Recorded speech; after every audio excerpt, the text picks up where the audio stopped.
60. Donc je fais cette vidéo pour la correction la révision de l'examen. Donc c'est l'exercice de la révision de l'examen. Donc cela va être la vidéo pour la correction.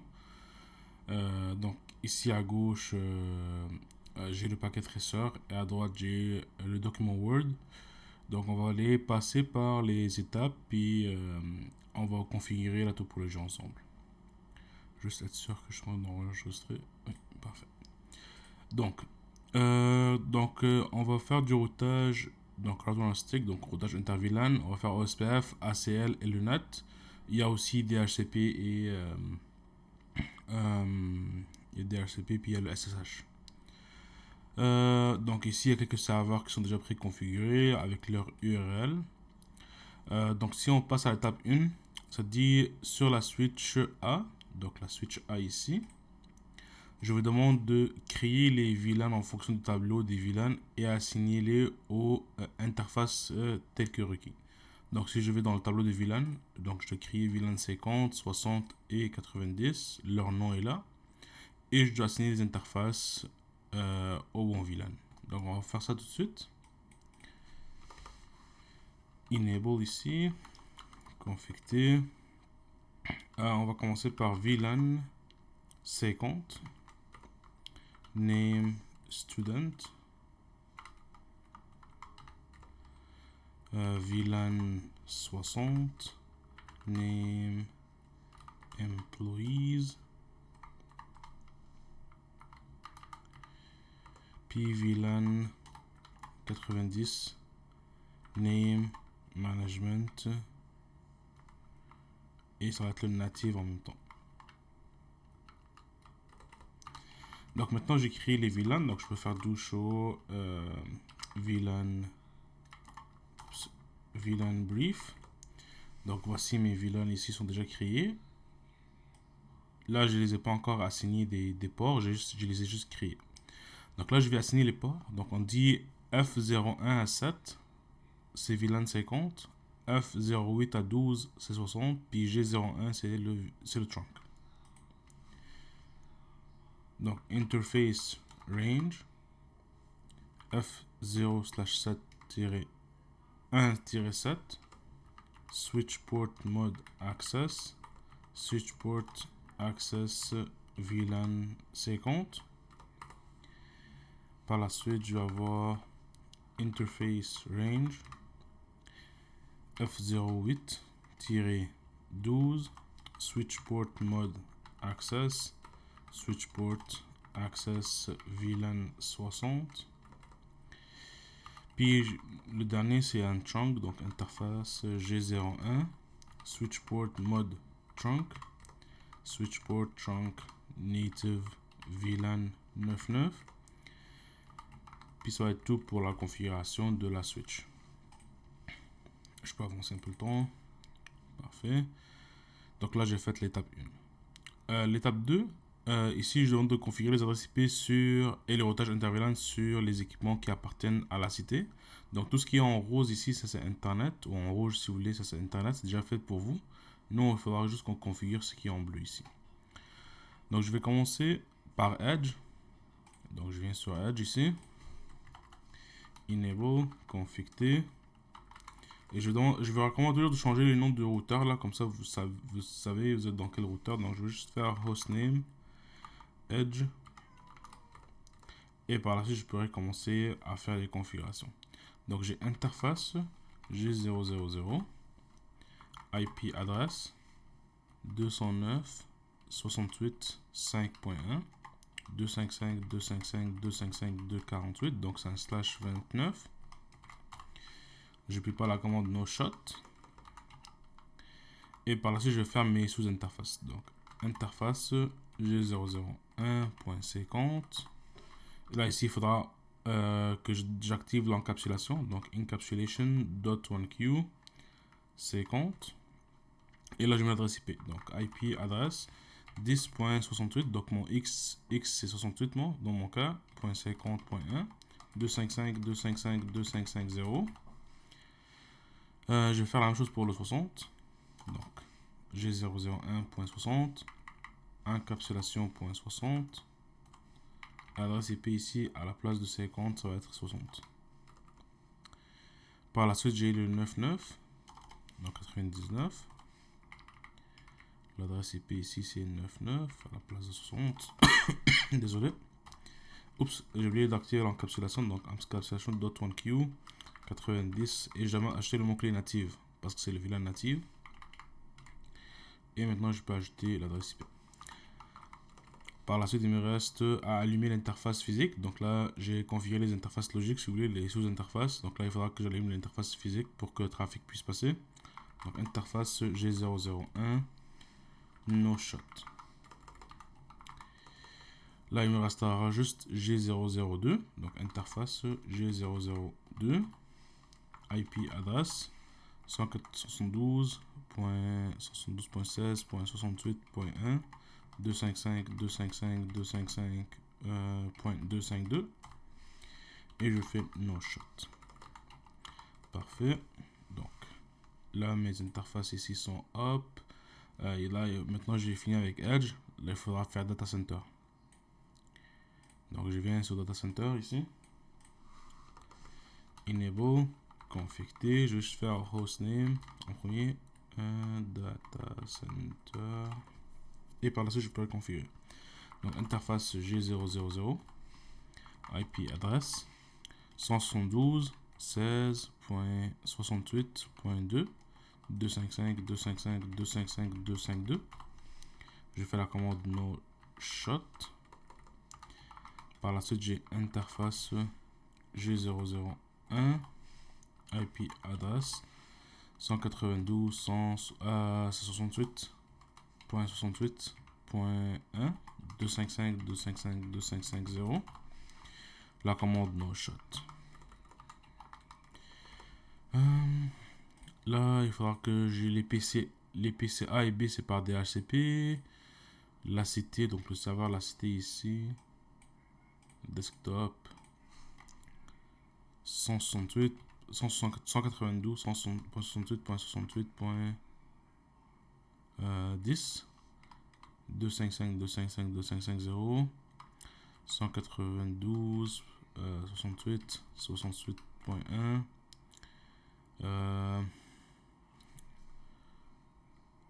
Donc ça va être ça.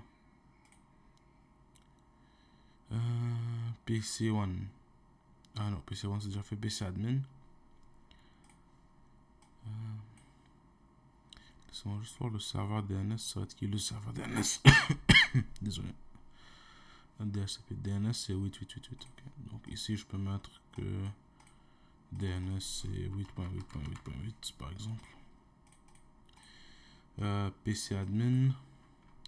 Ou vous aurez pu mettre le serveur lui-même, donc avec 127.0.0.1.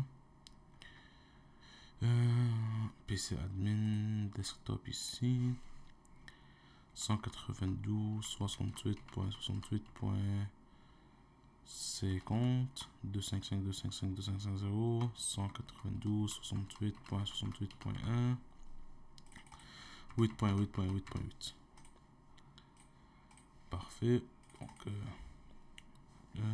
là normalement j'ai fini avec les adresses IP.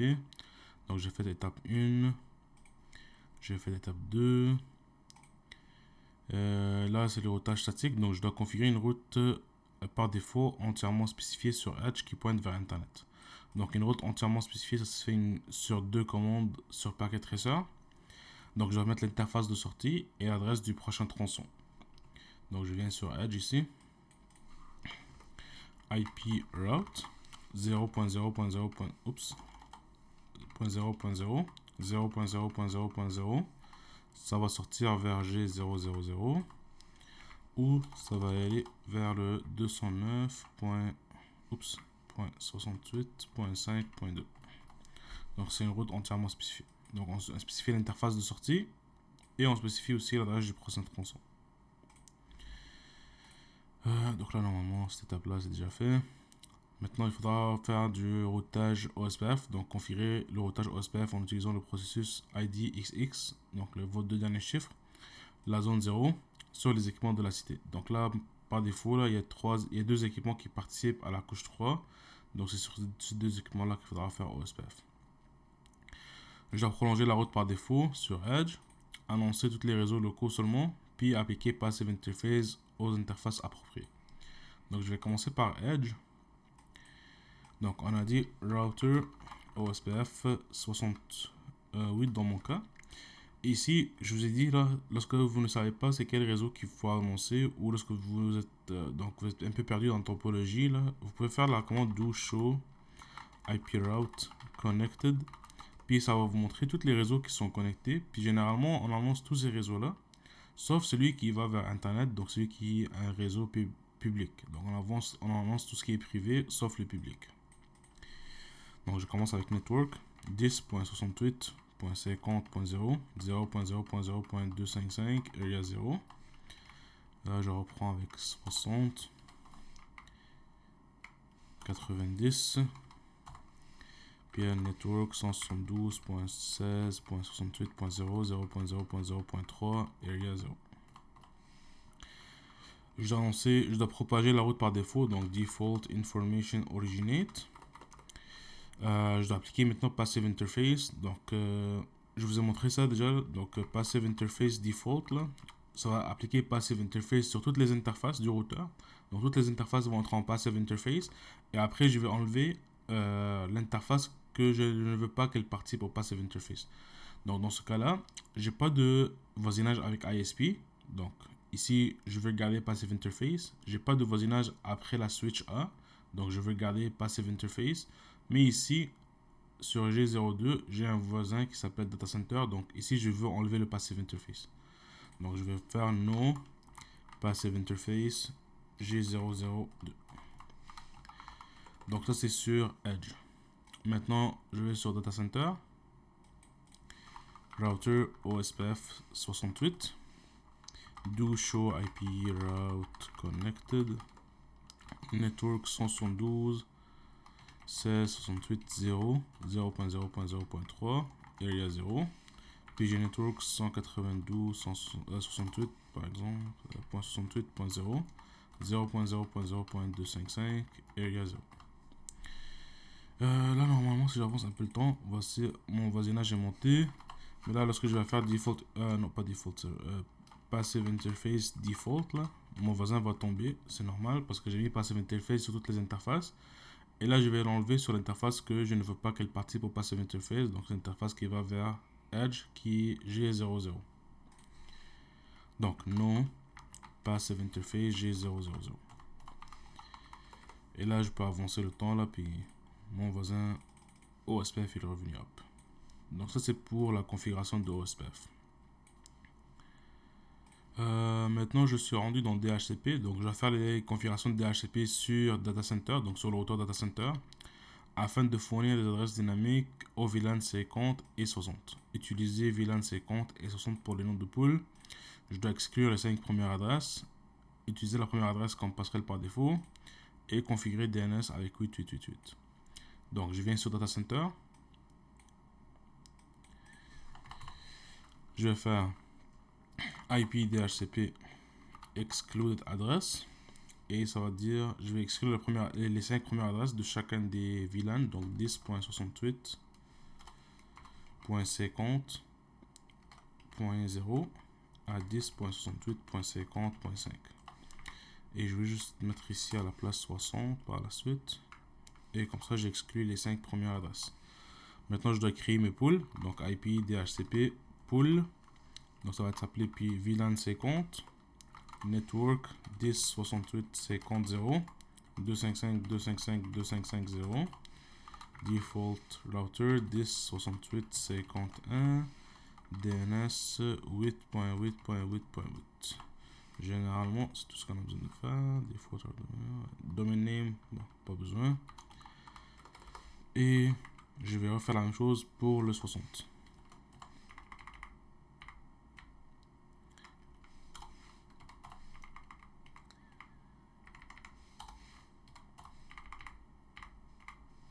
Et voilà. Donc là, j'ai créé mes deux poules. Donc là, si je vais vérifier mes PC, là vous allez voir, oups, j'ai pas reçu d'adresse IP parce qu'il manque une commande qui est la commande IP helper. Donc IP helper prend l'applique. Puisque le serveur DHCP c'est pas la passerelle par défaut de ces VLAN là. Donc lui, il ne sait pas vraiment c'est qui le serveur DHCP. Donc il faudra qu'on lui dise qui est le serveur DHCP pour qu'il puisse envoyer la requête. Parce que lui, lorsqu'il va regarder ses configs, il va dire moi j'ai pas de pool, donc je peux pas donner une adresse IP.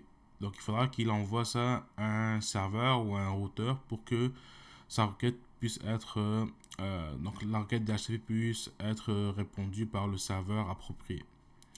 Donc puis Passive Interface, on l'applique sur les interfaces qui demandent des adresses IP DHCP. Donc les interfaces qui demandent des adresses IP DHCP, c'est les interfaces du VLAN 50 et 60. Donc je vais interface G0001, oups, G0001.50 IP helper adresse, c'est l'adresse de son le serveur DHCP qui est ce routeur là. Donc ça va être 172 16 68 2. Je dois faire la même chose sur le 60. Et maintenant je pourrais essayer mon DHCP.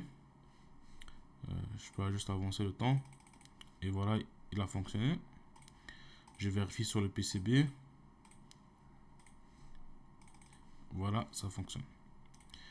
Donc là ici j'ai fait DHCP. Là on va faire le NAT. Donc je dis que le ISP, le fournisseur, vous a donné la plage 209.68.50/29. Il y a déjà quelques adresses qui sont utilisées par Edge et ISP. Donc il vous reste le 209.68.3 jusqu'à 6. Donc mais nous on va créer un pool de 3 à 5. Le 6 on va le laisser pour le NAT statique. Donc on va commencer par créer le pool. Par la suite on va créer une ACL pour dire qui a le droit de se faire natter. Donc quel réseau ont le droit de se faire natter. Et on va activer le NAT avec l'option overload. Donc on va activer le NAT dynamique avec overload. Par la suite on va faire le NAT statique. Et on va appliquer le NAT sur les bonnes interfaces. Donc mettre IP NAT inside et outside sur les bonnes interfaces. Donc je vais vers sur Edge ici. Je fais exit. Donc là il faudra que je crée ma pool en premier. Donc IP NAT pool. Là je dois donner le nom du pool. Donc ça s'appelle NAT tiré du bas dynamique. Oups, je dois mettre la première adresse. Donc 209.68.5.3. La dernière adresse que je vais utiliser par exemple, donc 209.68.5.5. Je dois mettre le mot-clé netmask et je dois mettre le masque de ce réseau là. Donc on met pas le wildcard mask, on met juste le masque normal. Par la suite je dois créer ma ACL, donc IP access list standard 15. Puis là je vais permettre le VLAN 50 et 60 à être traduit par le NAT. Donc permit 10 68 50.0 0.0.0.255 et permit 10 68 60.0 0.0.0.255. Après je peux faire un deny any. Donc maintenant il faudra que je jumelle le NAT le pool avec l'access list pour qu'ils puissent fonctionner ensemble. Donc IP NAT inside source la liste. Donc la liste d'accès c'est on a dit que c'est numéroté 15. Par la suite je dois appeler mon pool. Je vous conseille de copier le nom du pool comme ça vous n'allez pas faire des erreurs. Paste et on va appliquer l'option overload. Par la suite on va faire le NAT statique. Donc IP NAT inside source static. Donc là il faudra mettre l'adresse IP privée du serveur. Donc 192.68.68.10. Par la suite on va mettre l'adresse IP publique. Donc 209.68.5.6. Et maintenant il restera seulement à appliquer le IP NAT inside et outside sur les bonnes interfaces. Donc on a dit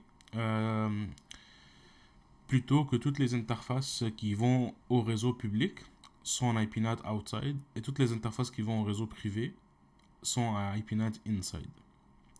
Donc ici en outside j'ai seulement G00 qui va vers internet. Donc ici je vais faire interface G000 IP NAT outside. Par la suite j'ai maintenant le serveur ici qui doit se faire natter. Donc, il est sur l'interface G002. Donc, interface G002. Donc, lui, il est dans un réseau privé. Donc, normalement, c'est IP NAT inside. J'ai aussi les sous-interfaces ici. Donc, le G001.50 et 60. Donc, interface G001.50, IP NAT inside et le 60 aussi. Comme ceci. Donc, maintenant, je peux dire que j'ai fini le NAT et je pourrais faire les tests. Donc, je vous recommande toujours de faire des tests à chacune des étapes. Donc, vous avez vu, j'ai fait DHCP, j'ai fait un test.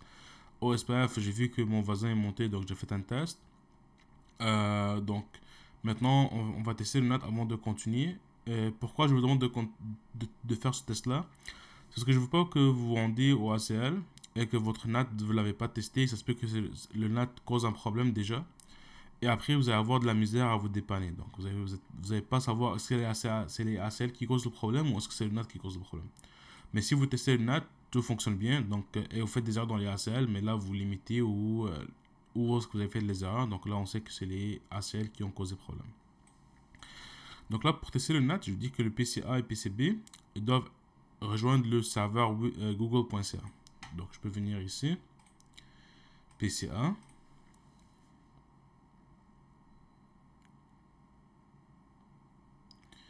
Donc ici, si je tape google.ca, ça doit fonctionner. Je peux avancer un peu le temps. Google.ca. Est-ce que c'était ça? Google.ca.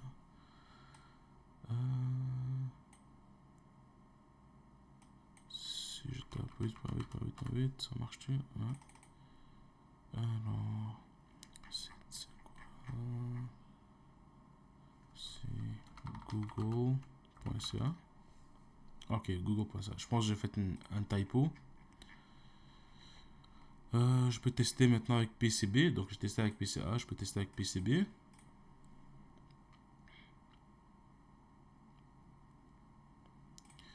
Google.ca. Ça marche. PC1 doit être capable de rejoindre le serveur lacité.ca. Donc, je peux venir ici sur PC1.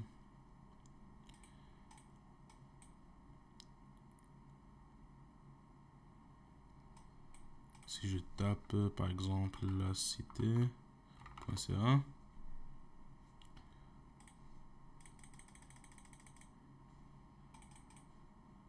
Request timeout. Lacité.ca.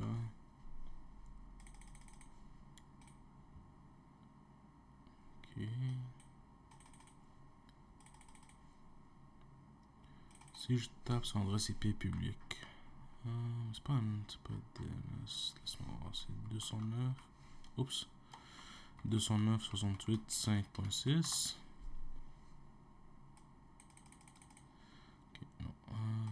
Laissez-moi voir le serveur. Est-ce qu'il est bien configuré? Ok, j'ai fait une erreur en fait ici dans l'adressage. Ici, j'ai mis 6 au lieu de 68. Désolé. Alors maintenant, si je reviens ici.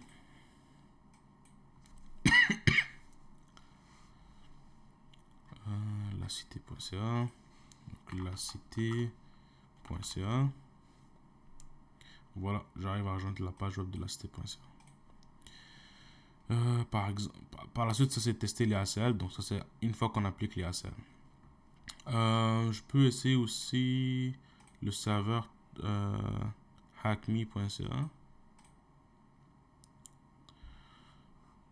Juste pour être sûr que je peux rejoindre ce serveur là. Donc hackme.ca. Oups. me.ca. Ok, donc le serveur fonctionne. Parfait. Donc je peux te dire que le NAT fonctionne, le test fonctionne. Donc maintenant je peux faire SSH sur le routeur Edge. Donc je viens sur Edge ici. Enable, config. Donc la première étape pour configurer SSH, c'est il faudra mettre un autre domaine. Donc IP domaine-name lacité.on.ca par exemple. On va créer le username, donc username admin. Puis on veut que le mot de passe soit chiffré, donc on va dire secret Cisco. On veut créer une clé RSA de 2048, donc crypto key generate RSA 2048. Par la suite, il faut mettre SSH en version 2, donc IP SSH version 2, et configurer les lines V2I pour que seulement SSH fonctionne et appliquer le login local. Donc line V2I 0 à 4, transport input SSH, login local. Oups. Et voilà. Donc ça c'est les configs de SSH. Maintenant je vais faire les ACL. Donc toutes les ACL se font au niveau du routeur Edge. Donc on va commencer par une ACL standard. Et ici j'ai fait un changement ici. Donc pour le groupe 30, j'ai fait le changement. Donc il y avait un souci avec SSH. Donc le PC1 n'était pas capable de rejoindre Edge une fois qu'on a appliqué l'ACL Firewall. Parce qu'on n'autorisait pas ici SSH à passer. Donc j'ai changé l'access list pour que ce soit PC admin. Ça c'est juste pour le groupe 30. Normalement pour le groupe 20 et le groupe 50, j'ai déjà donné la bonne version de l'exercice. Mais pour le groupe 30, j'ai fait un petit changement au document. Ici, donc au lieu que ce soit PC1, c'est PC admin qui va se connecter via SSH. Donc je vais venir sur Edge. Je vais créer l'access list, donc IP access list standard, ça s'appelle SSH-ACL. Donc je vais permettre le host PC admin, donc c'est un permit, un host. Et je vais aller chercher l'adresse IP du PC admin qui est PC admin 192.68.68.50. Et après je vais faire un deny any. Et pour appliquer une ACL SSH, donc ça s'applique sur les lignes V2I. Donc, line V2I 04 access class SSH as-ACL puis en direction in. Donc c'est parce que la connexion veut rentrer dans le routeur. Maintenant, il faudra que je crée l'access list étendue nommée firewall. Donc, IP access list extended firewall. Et là ici je vais autoriser le trafic HTTPS FTP et les pings du PC1 vers le serveur de la cité. Donc c'est un permit. Donc TCP FTP et HTTPS ça roule sur TCP. Donc ça va venir du PC1, donc c'est un host. Et ça va venir de l'adresse IP 8.8.8.250. Donc, on va pas mettre de port source, c'est pas important. On va mettre directement la destination. Donc, notre destination, c'est encore un host. Maintenant, c'est le serveur de la cité. Et ici, il faut faire attention. On ne peut pas mettre l'adresse IP privée parce qu'elle n'est pas routable. Donc, il faudra mettre l'adresse IP publique qui est 209.68.5.6. Et on veut rejoindre le serveur sur le port, par exemple 20. Donc je fais EQ20. Par la suite, j'ai 21 et j'ai 443. Donc ça c'est pour les trois premiers services. Après, je vous dis d'autoriser les pings. Donc c'est encore un permit. Ping c'est ICMP. Donc du host 8.8.8.250 vers le host 209.68.5.6. Donc là on a fait la première, on a fait la première étape ici. Là ici on va autoriser le retour du trafic FTP, désolé, DNS, HTTPS du serveur externe 8888 vers le réseau de la cité. Donc, je vous ai déjà expliqué le trafic du retour, là, comment ça marchait, l'aller et le retour dans la vidéo du module 3. Donc, Je vais juste commencer à écrire la CL, puis si jamais vous avez des soucis à comprendre comment le trafic de retour fonctionne, vous pouvez toujours revisualiser l'autre vidéo. Donc ici, je vais faire un permit. Donc ici, on va commencer par RTP, donc ça roule sur TCP. Donc la source ici, ça va être le serveur externe. Donc host 8.8.8.8 EQ20 vers le réseau de la cité. Donc le réseau de la cité, là, encore une fois, on ne peut pas mettre les réseaux privés. Il faudra mettre le réseau public. Parce que le privé n'est pas routable, donc on met le réseau privé. Public, désolé. Donc 209, 68, 5.0, 0.0.0.7. Et après, aussi, si jamais vous voulez, vous pouvez vous-même ajouter le mot-clé establish là. Si jamais vous voulez être encore plus sécurisé pour dire c'est seulement si les PC de l'interne qui ont lancé la requête, c'est seulement eux qui peuvent, seulement ce trafic-là qui peut retourner. Donc on peut être encore plus spécifique. Donc je vais enlever la commande là, puis je vais mettre le mot-clé establish avec là. Ça va fonctionner pareil, establish ou sans establish là, mais establish ça va prendre une couche de sécurité de plus. Après j'ai le port 21. Et donc je peux mettre maintenant DNS. Donc DNS il roule comme je vous ai expliqué la dernière fois sur TCP et en même temps il roule sur UDP. Sur UDP vous pouvez pas mettre le mot-clé establish, j'ai oublié, donc il n'y a pas ça dans UDP. Puis après il restera seulement le port 443. Donc ça doit être correct. Maintenant je peux interdire tout autre trafic, donc c'est un deny IP any. Je peux rechecker l'access list, donc do show IP access list. Donc ça c'est pour PC1 vers le serveur, ça c'est parfait, permettre les pings. Donc pour 21, 20, ok, DNS, HTTPS, puis un deny. Parfait. Donc là ici maintenant je pourrais appliquer cette access list là. Donc cette access list là ça s'applique plus proche de la source en fait. Une ACL attendu c'est toujours appliqué plus proche de la source. Et puisque ma source c'est toujours internet, donc soit le PC1 soit le serveur Google, donc ça va venir du carré rouge et ça va aller vers le carré bleu. Donc lorsque ça va arriver sur l'interface G00, donc, il veut rentrer dans le routeur. Donc ça va être en direction in. Donc ça va être interface G000 IP access group firewall. Ça va être en direction in. Désolé. Par la suite, il faudra maintenant créer une ACL, notre dernière ACL qui s'appelle, c'est une ACL étendue inside to outside, donc pour filtrer le trafic qui sort de l'intérieur vers l'extérieur. Donc IP access list extended, ça va être inside to outside. Donc ici je veux interdire HTTPS et HTTP des deux VLAN vers le serveur HackMe. Donc ça va être un deny TCP. Donc la source est 10.68.50.0 0.0.0.255 vers un host qui est le serveur tryhackme. Le serveur tryhackme c'est 8.8.8.10.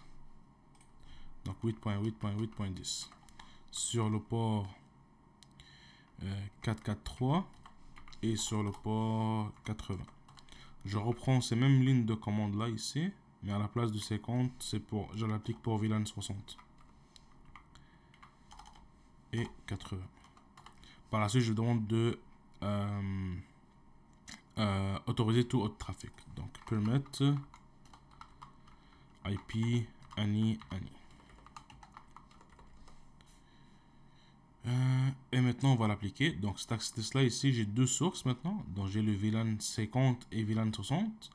Donc la source, donc là c'est étendu s'appliquer plus proche de la source. Donc ici ce sera les interfaces G001.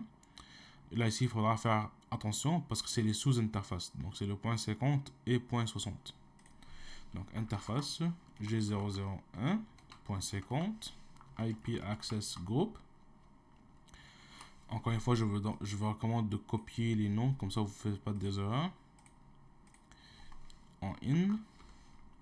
Et le 60, ça va être en in aussi. Parce que le trafic va être généré ici, il va sortir du PC, aller ici, et il va rentrer dans le routeur ici. Maintenant que c'est fait, je peux essayer de faire les tests des ACL. Donc je dis que les PCA et PCB ne doivent pas être capables de rejoindre le serveur hackme.ca via HTTP ou HTTPS. Donc je peux venir ici sur les PC.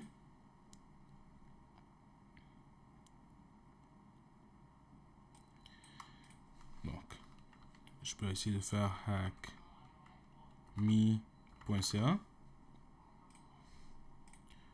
J'avance le temps. Donc vous voyez, rien ne fonctionne. Même si je fais en HTTPS, rien ne fonctionne. Je peux faire la même chose sur PCB.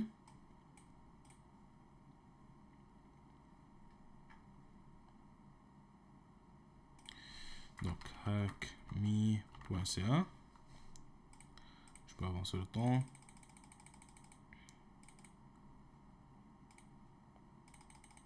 Ça ne fonctionne pas.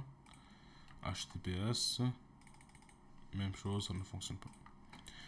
Maintenant, le deuxième test, c'est que le PCA et PCB doivent être capables de rejoindre le serveur Google via HTTPS. Donc, on a seulement permis HTTPS. Donc, je viens sur le web browser ici. Donc, https google.ca. Voilà, j'arrive à ouvrir la page. Je peux copier le hyperlien. Je peux aller sur PCB.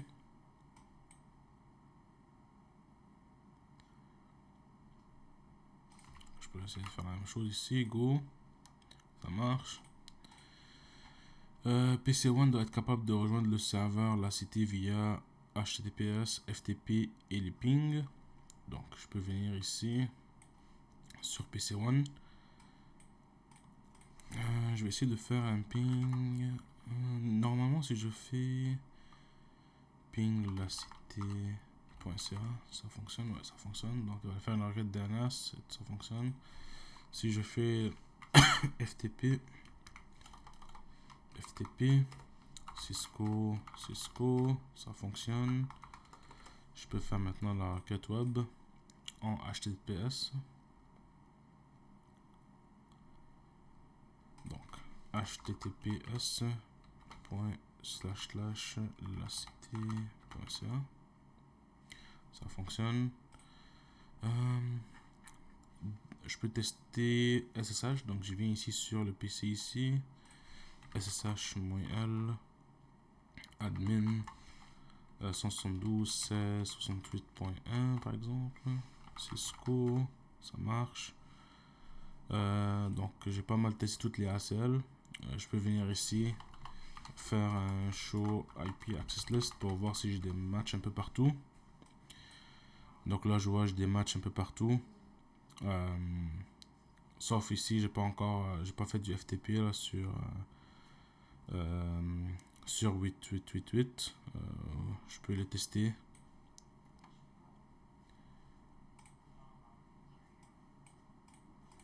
Donc FTP 8.8.8.8. Ça marche. Cisco.